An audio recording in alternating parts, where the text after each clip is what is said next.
High বন্ধুরা, নমস্কার। আমি উদয় আর আপনারা দেখছেন উদয় কিচেন। তো আজকে আরো একটা সুন্দর রেসিপি নিয়ে আমি আপনাদের সামনে হাজির হয়েছি। তো আজকে আমি তৈরি করব কালো জিরে, কালো সর্ষে এবং জিরা বাটা দিয়ে বাটা মাছের সজনে দিয়ে পাতলা ঝোল। তো দেখুন তার জন্য আমি কি নিয়েছি, এক সাইজ মতো টাটকা, এগুলো কিন্তু বাটা মাছ। বাটা মাছগুলো একটু ছোট সাইজের হয়েছে, কিন্তু তাহলেও কিন্তু খুব ভালো লাগবে। আর এখানে দেখুন আমি সজনে আর আলু নিয়েছি, সঙ্গে একটা পেঁয়াজ দেবো শুধু ফোড়নের জন্য। আর এখানে দেখুন বন্ধুরা, যেটাতে রান্না করবো, যে কালো জিরে, গোটা জিরে আর কালো সর্ষে, এগুলো একসঙ্গে বেটে নেব। আর এখানে কাঁচা লঙ্কা আর আদা কুচি নিয়েছি, এটা একসঙ্গে বেটে নেব। তো বন্ধুরা, আজকে আমি এই দিয়ে কিন্তু এই বাটা মাছের পাতলা ঝোল তৈরি করব। তো আপনারা শুরু থেকে শেষ অবধি দেখবেন, আশা করি ভালো লাগবে। তো চলুন তাহলে রান্নাটা শুরু করি। তো বন্ধুরা, কড়াই আমি বসিয়ে দিয়েছি, তেলও দিয়েছি, তেল গরম হয়ে গেছে। এখন আমি বাটা মাছগুলো ভেজে নেব। তো সবার আগে বাটা মাছে একটু লবণ হলুদ মেখে নেব, পরিমাণ মতো হলুদ আর একটু লবণ দেবো। তো বন্ধুরা দেখুন, বাটা মাছগুলো আমি লবণ হলুদ মেখে নিয়েছি, এখন ভেজে নেব।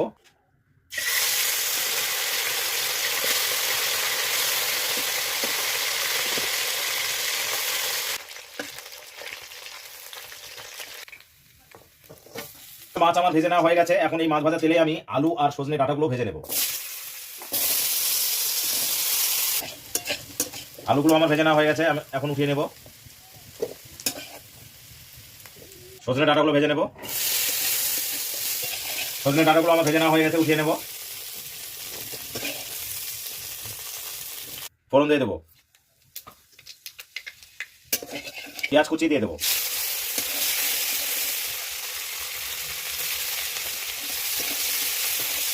এখন আমি বাটা মশলা দেবো। তো আদা আর কাঁচা লঙ্কা পেস্টটা সবার আগে দিয়ে দেবো। এখন আমি এই যে কালো জিরে, গোটা জিরে আর কালো সরষে যে বেটে নিয়েছি, এটা দিয়ে দেবো।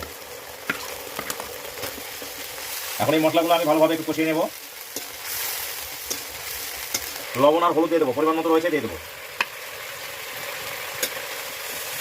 মশলাগুলো খুব সুন্দরভাবে কষিয়ে নেওয়া হয়ে গেছে আমার। এখন আমি আলু আর সজনে ডাঁটা একবারে দিয়ে দেবো। এখন মশলার সঙ্গে ভালোভাবে কষিয়ে নেব। ভালোভাবে কষানোর পর আমি সেদ্ধ হওয়ার জন্য পরিমাণ মতো জল দিয়েছি। এখন একটু এই থালাটা দিয়ে ঢাকা দিয়ে কিছুক্ষণের জন্য রাখবো। তো বন্ধুরা, আপনারা শুরু থেকে দেখছেন আমি আজকে যে সজনে আর আলু দিয়ে যে বাটা মাছের পাতলা ঝোল করছি। তো সেটা কিন্তু খুবই সিম্পল ভাবে, আর এটা খুব তাড়াতাড়ি করা যায়। তো আপনারা দেখলেন আমি ঢাকা দিয়েছিলাম, তো ঢাকা উঠিয়ে নিয়েছি। আলু আর সজনে ডাঁটাগুলো কিন্তু আমার খুব সুন্দর সেদ্ধ হয়ে গেছে। এখন আমি ঝোলের জন্য পরিমাণ মতো জল দেবো। তো ঝোলের জন্য জলটা আমি একবারই দিয়ে দেবো, কারণ যেহেতু এটা পাতলা ঝোল করবো।